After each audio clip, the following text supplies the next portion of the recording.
students, good morning. Welcome to the Bhuj English School Trust Sanchalit Chainacharya Shri Ajramarji School online classes. Social Science, Standard 7, Chapter 1, Medieval Gujarat.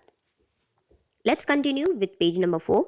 Last हमने बात की थी administration system of the Solanki era.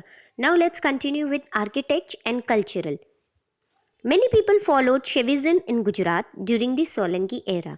जिस तरीके से अभी हमने previously बात की थी कि सोलंकी एरा टाइम में यानी उस टाइम पीरियड में किस तरीके से लोग ने कितने मंडल्स बनाए थे, किस तरीके से उनका ऑर्गेनाइजेशन सिस्टम था, तो उसी तरीके से सोलंकी एरा में यानी उस टाइम पीरियड में गुजरात में ज़्यादातर लोग शिव जी को बहुत मानते थे. शैविज़म बहुत वो फॉलोड करते थे. At this time, Somnath was the prime center of Shaivism, while Dwarka was the famous pilgrim center for the Vaishnavas. अब यहाँ पर देख सकते हैं कि जो प्राइम सेंटर था यानी मेन सेंटर था शैविज़म के लिए वो सोमनाथ था, उसी तरीके से वैष्णव्स के लिए द्वारका था. The influence of Buddhism reduced due to the medieval age, while Jainism gathered momentum. जो बुद्धिज़्म था वो धीरे धीरे मिडिवल एज पर वो बुद्धिज़्म कम होने लगा, यानी लोग बुद्धिज़्म को ज़्यादा मानने नहीं मानते थे. उसके अलावा जैनिज़्म ज़्यादा बढ़ने लगा, यानी लोग जैनिज़्म को ज़्यादा आगे बढ़ावा दे रहे थे. As a result many magnificence Jain temples were built. इसी तरीके से क्या हुआ कि जैनिज़्म ज़्यादा बढ़ने लगा तो लोगों ने ज़्यादातर जैन टेम्पल्स को हर जगह बनाने की कोशिश की. This period also saw the progress of architecture. ये टाइम पीरियड में यानी जो हम सोलंकी एरा का टाइम पीरियड की अगर हम बात करें तो उस टाइम पे आप आर्किटेक्चर, स्कल्पचर और पेंटिंग में प्रोग्रेस देखोगे कि बहुत सारी चीज़ें बनाई गई थी उस टाइम पीरियड में और आज भी हम उनको प्रेजेंट टाइम में देख सकते हैं. The architecture of this time exhibited the Rajasthani style of temple carving. जब सोलंकी एरा का जो टाइम पीरियड था मिडिवल एज में, तब राजस्थानी स्टाइल को ज़्यादा इम्पोर्टेंस दी जा रही थी. कोई भी चीज़ को बनाने में राजस्थानी स्टाइल को ज़्यादा इम्पोर्टेंस दी गई. The sun temple of Modhera, the Vimala Vasahi temple of Abu were constructed in the 11th century. 11th century में ये दो टेम्पल बने थे. एक था सन टेम्पल ऑफ मोदेरा, दूसरा था विमला वसाही टेम्पल ऑफ आबू. उसके अलावा Rudra Mahalaya temple, the reconstructed Somnath temple were built in 12th century. 12th century में सोमनाथ टेम्पल को रिकंस्ट्रक्ट किया गया यानी दोबारा बनवाया गया. The 13th century saw the construction of Dilwara temples of mount Abu which attain a prominent place in the architectural splendour of India. अगर आप देखोगे तो 11th, 12th और फिर 13th सेंचुरी में दिलवारा टेम्पल को जो माउंट आबू में आता है उसको रिकंस्ट्रक्ट करके न्यू तरीके से बनाया गया, जो आज प्रेजेंट टाइम में बहुत ही ज़्यादा प्रोमिनेंट प्लेस है, स्प्लेंडर और बहुत ही खूबसूरत है. Let's see page number 5. Along with the temple of architecture of Gujarat, other architectural works such as lakes, forts, gateways, arches of temple that is toran were also included. सिर्फ ये नहीं था कि जो सोलंकी एरा मिडिवल पीरियड में सिर्फ और सिर्फ टेम्पल पे फोकस किया गया था. उसके अलावा भी लेक्स है, फोर्ट्स है, गेटवेज है, तोरन्स बनाए जाते थे. एंट्रेंस तोरन्स जो बड़े बड़े बनाए जाते थे वो भी कोशिश की गई थी कि अच्छे तरीके से यूनिक स्टाइल में बनाएं.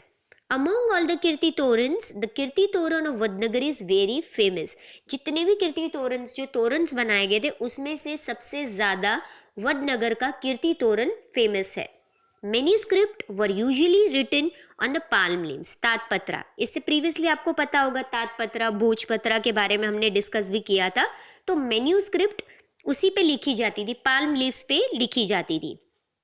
Margins were drawn along the four sides of this 2-3 feet long and 2-3 inch wide leaves, and within that limited space writings or carvings were executed.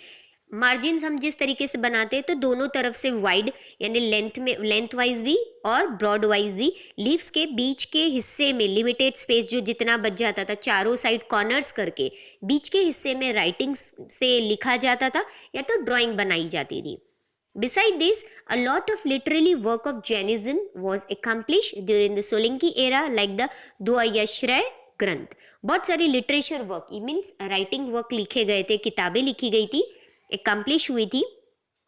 Ahmedabad became centre of administration during the सल्तनत regime, यानी जब सल्तनत time period शुरू हुआ, Solanki era के बाद जब सल्तनत फोकस में आया और उनका ट्रेंड आने लगा, तो अहमदाबाद एक मेन सेंटर बन गया था एडमिनिस्ट्रेशन का।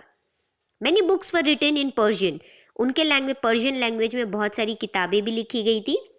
Also many works in Gujarati have been written during this period, और उस टाइम पीरियड में बहुत सारे जो वर्क्स थे, जो काम किए गए थे, वो गुजराती राइटिंग में भी लिखे गए थे। Many famous mosques were built during the सल्तनत as well as the Mughal era, बहुत सारे मॉक्स बनाए गए थे, मस्जिद जिसको कहते हैं, बहुत सारे सल्तनत टाइम पीरियड में, मुगल एरा और सल्तनत पीरियड में बनाए गए थे। The fame Siddi Saiyyed grill of Ahmedabad and the Sarkhej Roza mosque were constructed during that time. Ahmedabad का जो सबसे फेमस है सिद्दी सैयद ग्रिल और सरखीज रोजा मॉस्क जिसको बोलते हैं, एंशियंट टाइम में जब सल्तनत चल रहा था, मुगल एरा चल रहा था, उस टाइम पीरियड में बनाया गया है। Thus, during the medieval age, for almost 560 years, Gujarat was ruled over the Rajput dynasty and later by the Sultanate era and the Mughal era. अगर आप मिडिवल एज का टाइम पीरियड देखो तो 560 साल में, यानी 560 ईयर्स में गुजरात को रूलिंग करने वाले पहले राजपूत डायनेस्टी थे, उनके बाद सल्तनत एरा आया, उसके बाद आए Mughals. This is the evident from the architectural Splendor and the literally work of that period.